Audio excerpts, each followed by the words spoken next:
Hello, I am Pratyush Meher from Media and Public Relations Committee of IIM Raipur. We are honored to have with us Shri Mohammad Saad, a highly accomplished risk management professional with 22 years of experience in banking and financial services, a certified ISO 27001 lead auditor, LLB graduate, and master's degree holder. He has held key positions in renowned institutes such as Barclays, American Express, ABN, Amro Bank. So, we are very happy to welcome you to IIM Raipur's third Business Conclave. Thank you. We would like to ask the first question would be: you have spent most of your career managing operational risk in large financial institutions. Why do organizations often recognize risk only after a failure, despite having a control in place? Okay. So, see, I think, this shows that, we have a gap in the risk management. And this is an opportunity for the organization to rethink on the operational risk, framework and rework on that. Definitely, there will be, opportunities coming in. But if the controls are working effective, but risk are still open, this shows that there is a gap in risk identification that we need to fix in order to ensure that we have an effective control environment. Okay, sir. Thank you. So the second question would be: risk functions are sometimes seen as barriers to speed and innovation. How can leaders reframe risk management as an enabler rather than a constraint? True. See, and it's not only about risk management, it's about law, rule, regulation, like compliance. So mostly it's considered like a showstopper, but actually these are not showstopper only if implemented properly. So for example, I'll recommend that the risk management should be more automated, more simpler and straightforward, so that the implementation is quick, simple and easy for frontline, because frontline, like different department, they are busy in their own day-to-day schedule, so it's very difficult for them to have additional responsibility of implementing the risk management. So if the approach is simple and straightforward, mainly automated, then it will be quite easy to implement and not be a showstopper. Yes, sure. So the next question would be: in highly regulated environment, what separates effective risk leaders from those who only focus on compliance checklists? True. So, if as a leader, if you are only focusing on compliance from a regulatory or legal perspective, then actually we are not doing, justice to the risk management, because risk management is other way around. We need to effectively identify the risk in the system, in the organization, in the process, and then implement the, mitigation for the same, like controls to mitigate. And in order to mitigate the risk, we align ourselves to the compliance rules and regulation. And the risk management also drives the decision making. So it should not be just for the sake of having the risk management, but it should be effectively to drive the decision making for the organization. Yes, sir. Like we should be solution oriented.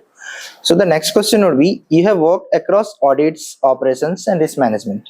How does a leader develop sound judgment when rules, data, and real-world pressure conflicts? Okay, so see, there will be conflicts, often, but if we have the right set of data with us, day to day in the day-to-day operation of any process of any organization, we need to have the right set of data. If my data is obsolete, then obviously it will not make more sense, and it will become a challenge to pass through the day-to-day conflict. If my set of data is relevant, it helps me to mitigate on the conflict existing. Otherwise, if my data is outdated, obviously there will be conflict that we will not be able to manage. Okay, so can you just highlight what are the right types of data, like we can see? When I say right set of data has to be relevant. It should be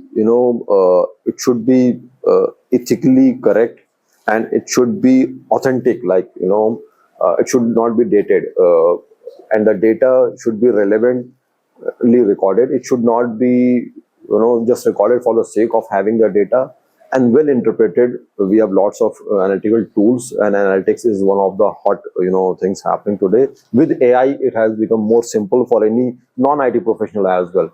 So using AI to analyze the data, make it more relevant to resolve day-to-day conflicts. Okay, sir. Okay. So as financial system grow more complex and interconnected, What types of operational risk do you believe are still underestimated today?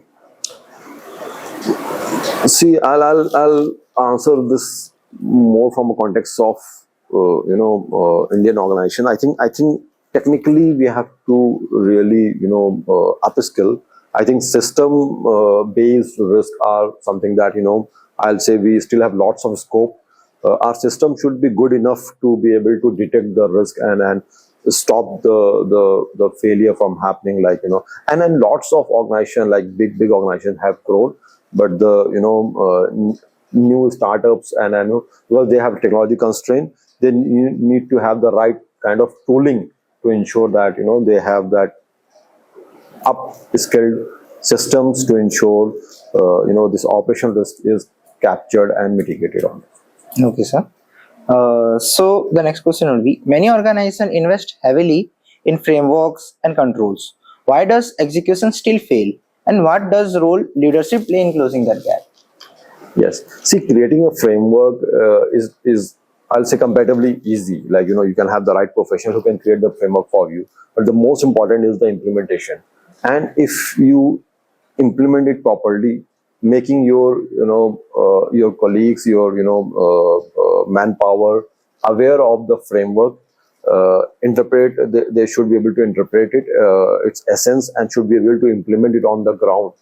That's where and as a leader we have the responsibility to ensure that we drive the awareness and make it and explain it to the front line, to all the colleagues in a easier and simpler way, so that it can be embedded well in the system. Okay, sir. Okay, so my last question would be: based on your experiences, what advice would you offer to IIM Raipur students who are about to enter corporate world and aspire to become business owners? Yes, I think one most important advice I'll give is, and I give it to all the aspiring leaders and students, my mentees. You need to be adaptable, because you are in such an era where there are lots of changes happening. There are geopolitical changes happening, the environmental changes are happening, and then technology is again changing at a very high pace. With AI coming in, so you should be adaptable towards the innovation, towards the technologies, towards the changing environment. You should be able to quickly adapt and get into the system of change and adapt it, and keep yourself moving. Also, I'll suggest that everyone should invest some time in understanding the AI and AI tooling, because it really makes life easier. And as on today, in corporate life, while you might be professional in different department, but at the same time the expectation is that you should be upskilled on AI, so that the dependency on technology is reduced and you can enable yourself. For example, if you are if you are a sales professional, you might be dealing with only sales, driving sales for the organization.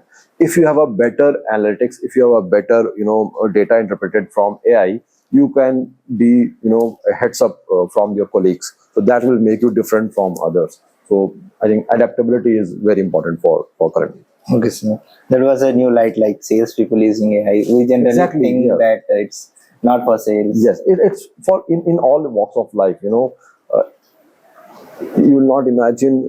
My 9-year daughter, she's using AI to write her essays or asking question, and then she customize it, make it for class 5 student, things like that. So she is getting all her answer from AI. So we all have to adapt it. And then trust me, about a year back, I was introduced AI via my elder kid. He's in class 10th now. So he only introduced AI to me.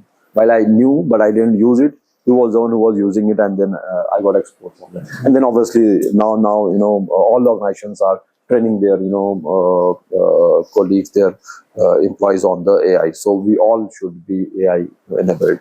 Okay. Thank you, sir. Thank you for joining us at IIM Raipur today. Your insights and experiences have been really invaluable. We are truly honored to have had the opportunity to learn from you. We look forward to seeing you again in the future. Thank you, sir. Thank you. Thanks a lot. I'm really honored to be in IIM and interacting with you guys. If I'm able to make little bit difference for you. I'm really thankful. Thank you. Thanks. Thank you.